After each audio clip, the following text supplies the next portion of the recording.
Olá, pessoal, tudo bem com vocês? Sejam bem-vindos a mais uma Cromatina Class e hoje nós vamos falar sobre metabolismo estrogênico. Nesse final de semana, nós tivemos um super meeting sobre nutrigenômica e saúde da mulher e eu achei de suma importância compartilhar com vocês um pouco mais daquilo que a gente aprendeu sobre metabolismo estrogênico. Então, eu já quero saber, você conhece uma mulher que tenha predominância estrogênica? E o que isso significa? Você também conhece e sabe a respeito do metabolismo estrogênico? Então, a gente vai ver tudo isso hoje na nossa Cromatina Class número 128. Mas eu já quero te pedir alguns favorzinhos. Quero que você se inscreva se você ainda não está inscrito ou inscrita aqui no canal. Quero que você curta também esse conteúdo para que o YouTube possa entregar para mais pessoas.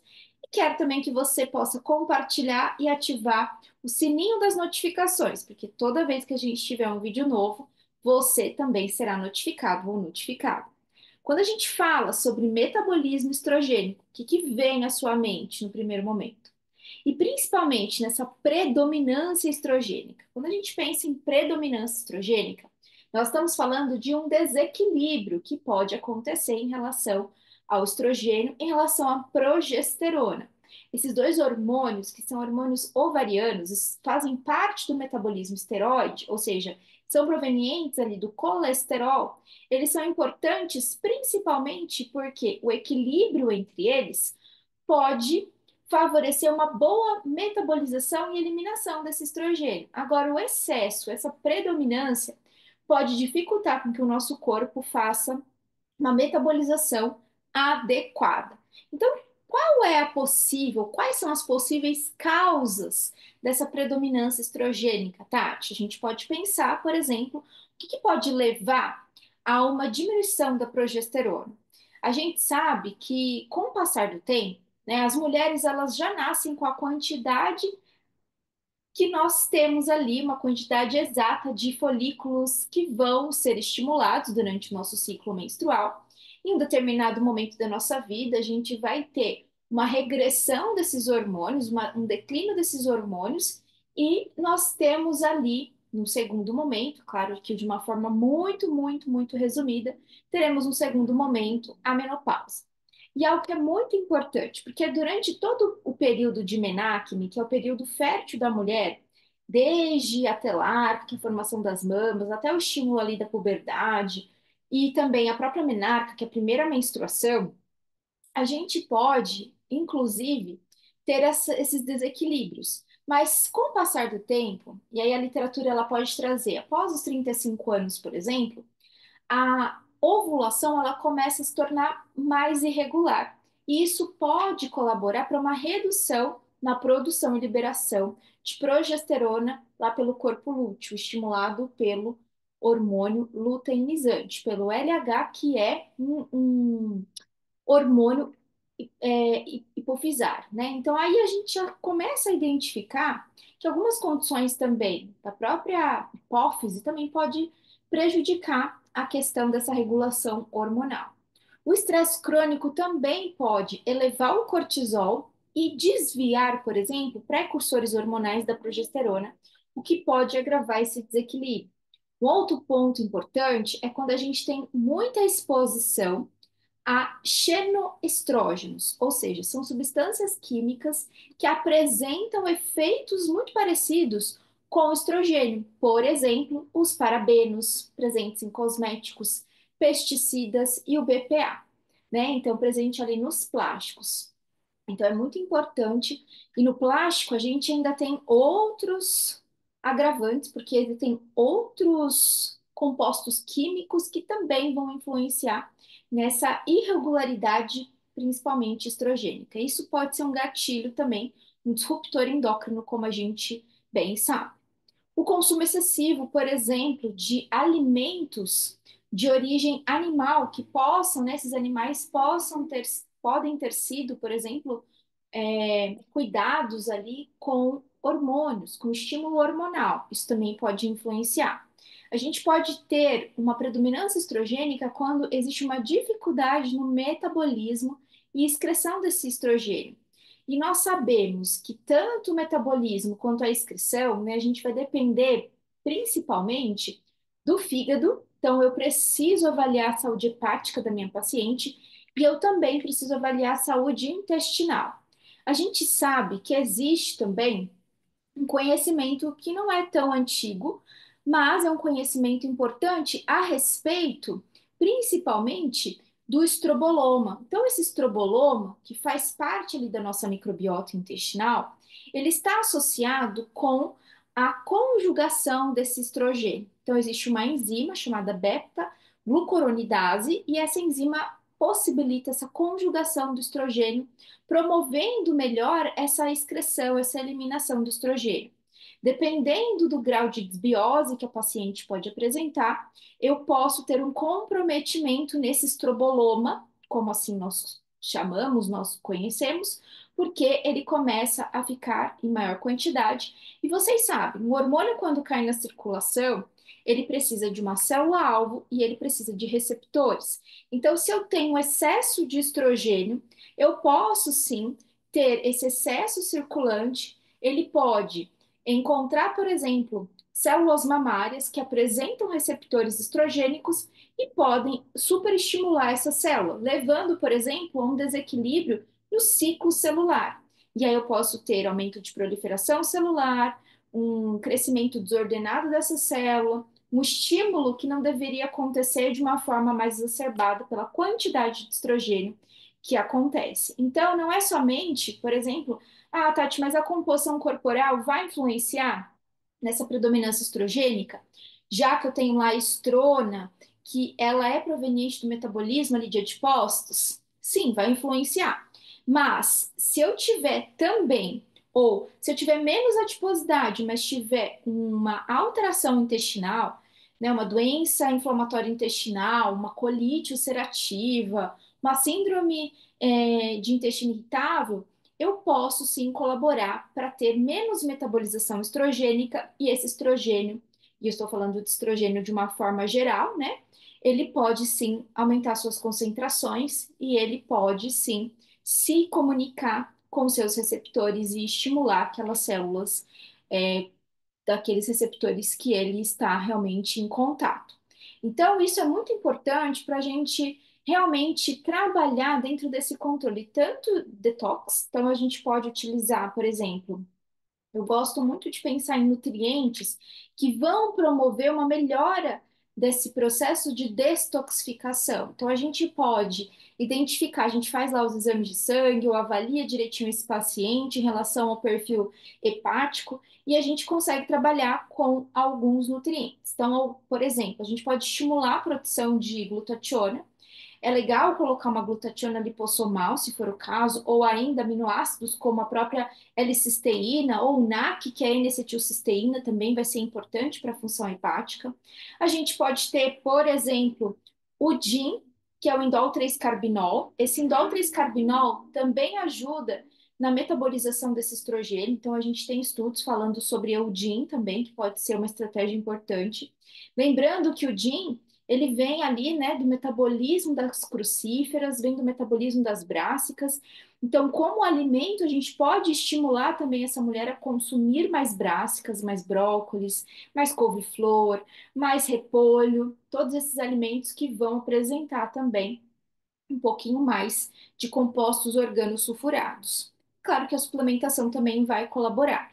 E ainda a gente pode pensar, por exemplo, se eu tenho uma alteração na conjugação, se eu tenho uma enzima, né, e quem faz essa função enzimática, por exemplo, a nossa microbiota intestinal, e ela tem essa alteração, a gente pode suplementar, por exemplo, a paciente com um suplemento à base de glucoranato. Então, a gente tem o D-glucoranato, que vai ser interessante também para fazer uma reposição dessa atividade enzimática intestinal.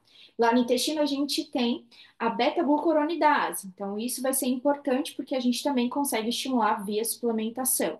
E cuidar desse intestino. Então, de repente, uma avaliação do perfil intestinal dessa paciente é muito bem-vinda, seja no exame coprológico, funcional, por exemplo, que eu acho muito interessante, que dá para a gente avaliar a questão de digestão, a questão, por exemplo, de colprotectina, a gente consegue avaliar a estamina, a gente consegue avaliar a IgA, a gente consegue avaliar a zonulina.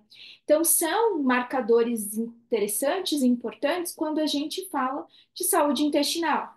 E, ao mesmo tempo, falando de saúde intestinal, a gente já consegue também melhorar o todo dessa mulher. Então, se ela apresenta oscilações nesse hábito intestinal, se ela já apresenta um quadro, por exemplo, de constipação a longo prazo, então a gente já começa a pensar naquilo que pode promover uma melhoria. Gente, às vezes o fato de beber água, né? De aumentar o consumo hídrico já vai ajudar bastante, aumentar o consumo de fibra já vai ajudar bastante. Ah, Tati, mas ela tem lá a síndrome de intestino irritável, então muitas vezes eu vou ter que trabalhar com ela momentaneamente com o FODMAP, que é uma estratégia importante, uma dieta low FODMAP, uma estratégia importante para diminuir esse estresse que está acontecendo ali nesse intestino. Ou se eu tiver um aumento de estamina, eu tenho que trabalhar com a dieta antistamínica. Ou ainda reduzindo ali os alimentos que são gatilhos para essa estamina, para tentar estabilizar essa mulher. Ou ainda eu posso trabalhar com nutrientes anti-inflamatórios, pensando que eles também podem atuar como pré-bióticos. Exemplo, o ômega 3 que a paciente pode tolerar muito bem, né? Então a gente já começa a pensar em estratégias ou ainda antioxidantes, como o próprio resveratrol, os polifenóis, eles podem ser importantes, as catequinas, né? A gente tem quercetina, a gente pode trabalhar com vários nutrientes e, claro, estimular o consumo alimentar, frutas vermelhas, frutas e hortaliças de boa qualidade, diminuir a exposição de plástico, diminuir a exposição ali de cosméticos que tenham contaminantes, tudo isso vai ser importante, né, gente? Não adianta, por exemplo, eu estou fazendo uma modulação intestinal, mas eu continuo passando aquele cosmético que tem parabeno, que tem um monte de composto químico prejudicial, então não vai ser interessante, porque eu posso sim ter prejuízos nesse sentido. Um outro ponto importante é a saúde hepática, como nós comentamos. Então, eu preciso avaliar esse processo detox, eu preciso avaliar a questão de como essas CYPs, que são as proteínas, né, as enzimas do citocromo P450, elas estão trabalhando. Se eu tiver à minha disposição, por exemplo, um teste genético, eu vou avaliar esse teste genético. Se eu tiver à minha disposição somente aquilo que a paciente trouxe na consulta de anamnese, se eu tenho só o histórico clínico dessa paciente, eu vou utilizar todos os recursos que eu tenho para ajudá-la. Esse é o principal, é utilizar tudo aquilo que ela tem nesse momento para poder ajudá-la. E aí, muitas vezes, eu posso trabalhar com recursos, algo que me veio agora.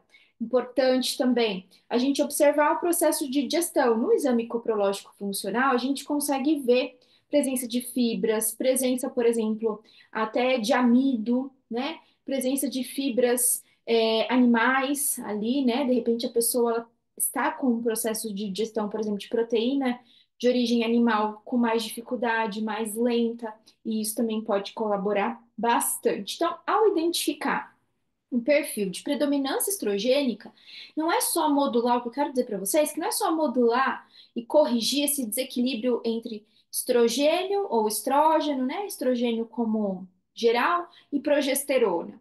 Mas a gente precisa também ter uma colaboração e pensar no fígado, e pensar no intestino, e pensar nos hábitos, e às vezes também pensar no próprio estilo de vida, nos hábitos alimentares, no estilo de vida como um todo. Então, praticar exercício físico para diminuir o estresse oxidativo, para diminuir a resposta inflamatória e não aumentar essa resposta inflamatória, né? Claro que o exercício exagerado, uma grande intensidade, né? Principalmente ali observado em atletas ou pessoas normais, mas que têm um nível de treinamento aumentado, isso pode, inclusive, colaborar para prejudicar, né? Colaborar para prejudicar. Vai prejudicar, né? Porque eu tenho um excesso. Agora, se é controlado, se ele é frequente, se eu tenho um controle na composição corporal, isso já favorece muito essa paciente. Se tem sono de qualidade, saúde mental. Existe até um livro que é o Tratado de Saúde Mental da Mulher, é muito importante. Por quê? Porque são muitas oscilações dentro de um ciclo menstrual, oscilações de humor, oscilações de irritabilidade, oscilações de sentimentos, de sensibilidade à dor, né? E a gente precisa sim olhar com carinho para essas mulheres. E o mais importante, gente, existe maneiras de como fazer essa prevenção acontecer. E a nutrição de precisão é uma ferramenta importante dentro dessa tomada de decisões, dessa tomada de condutas mais personalizadas e mais assertivas.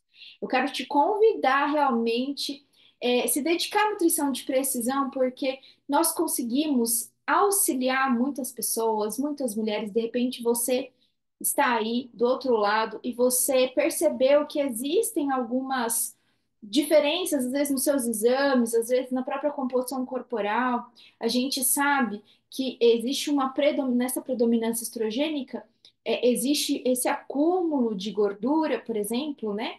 Que pode ser, a pessoa ela pode fazer de tudo e tem muita dificuldade, não é no processo de emagrecimento, mas existe essa predominância que prejudica.